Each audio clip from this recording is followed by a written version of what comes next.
uma situação dessa que o policial foi atender e depois de toda essa confusão, tá, mas quem que é a vítima, quem que reclamou? Não tem. Entende? Então isso é um transtorno bastante grande, a gente sabe para a sociedade, mas assim a sociedade tem que fazer o seu papel. Ah, ele está me incomodando, eu vou ter que ir até o fórum, vou ter que representar contra. Né? Então, infelizmente, assim, infelizmente é assim que prevê a legislação. Certo. Tenente, o que fazer nos casos de perturbação por som de residências? E se a perturbação vier da realização de alguma atividade, seja ela de diversão ou lazer, comercial, religiosa, os parâmetros aí são os mesmos? Como agir nesses casos? Na verdade, qualquer tipo de situação que lhe perturbe já cabe o acionamento. Né? Então, uma construção, uma reforma que estão fazendo próximo da sua residência, né? Ocorre muitas vezes que a Polícia Militar vai e pede para que abaixem o volume e depois, por exemplo, numa residência desligam o som e ficam conversando alto ou dando risada alto. Independente do qual é o tipo do ruído, o tipo do barulho, um carro que está funcionando, um carro com som, né, a residência que está mesmo com uma aparelhagem de som. Então, independente do que, até cachorro, acontece situações, animais que latem durante a madrugada e acabam incomodando a vizinhança, isso é a perturbação. Não existe horário e não existe, digamos assim, um nível máximo de ruído. Então, muitos pensam que não, eu só posso ligar para a polícia depois das 10 horas da noite, ou, né, como outros pensam, não, até 10 horas da noite eu posso fazer o que eu quiser. Não existe isso. Independente do horário, pode ser 1 hora da tarde, meio-dia, você se sentiu perturbado, né, porque como a gente comentava, existem pessoas que têm um certo limite.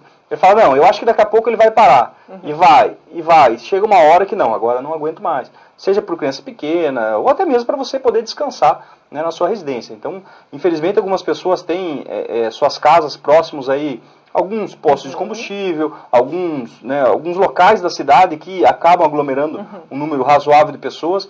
Né? Tanto a Polícia Militar, a própria CETRANS, nós estamos fazendo operações diariamente, né? E algumas ações nossas também já alterou alguns locais que tinham essa perturbação. Nós tínhamos próximo ali no Santa Cruz, ali na Avenida da FAG, nós tínhamos um problema grave de veículos. Mesmo, né? O que nós, juntamente com a CETRANS, nós conversamos e, se você verificar, a partir de um determinado horário, não pode estacionar naquela via. Então nós tínhamos um problema muito grande de perturbação do sossego por causa dos veículos. Só que nós resolvemos um problema. Né? Não digo que criamos outro, mas o problema continuou. Hoje em dia, se você passar lá quinta-feira à noite, sexta-feira à noite, dependendo da situação, não tem veículos. Às vezes acham um ou outro que nós recolhemos ou fazemos a notificação, mas existe um número gigantesco de pessoas nas vias. Né? Algumas embriagadas, continuam nos bares, que acabam às vezes tomando a rua, mas são pessoas. Né? Então, já é uma outra situação. Não é só um auto, mas já tem, né? Deus o livre, se algum dia alguém passar lá, atropelar alguém, o que pode acontecer. Na própria aqui na área central, agora nós estamos com essas reformas. Também, aqui bem no eixo central, nós tínhamos alguns estacionamentos, esses estacionamentos centrais, que nós tínhamos também, né, juntamente com a CETRANS, proibido determinados horários de estacionamento, porque era aquele horário que o pessoal chegava, né, abria o tampão do seu veículo, som alto, botava as cadeirinhas de praia e as áreas de moradores, né? Exatamente, e a gente sabe que ali tem muitos prédios residenciais.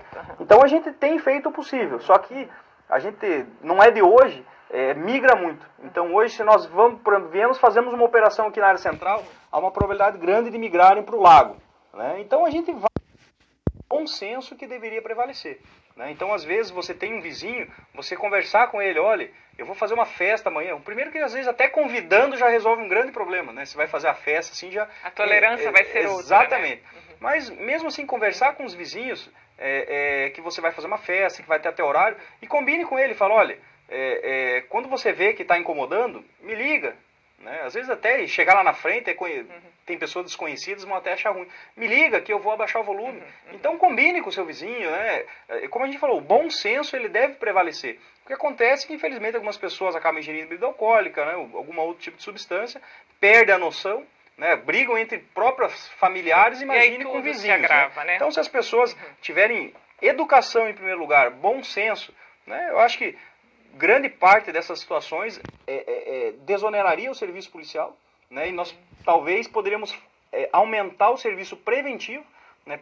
Prevenir outras ocorrências como roubos, assaltos, do que muitas vezes nós tivemos que ir ali para ficar escutando, né? Embriagados que mandando a polícia prender bandida, coisa parecida, e realmente acaba prejudicando bastante o nosso serviço preventivo para a gente atender esse tipo de ocorrência. Tá.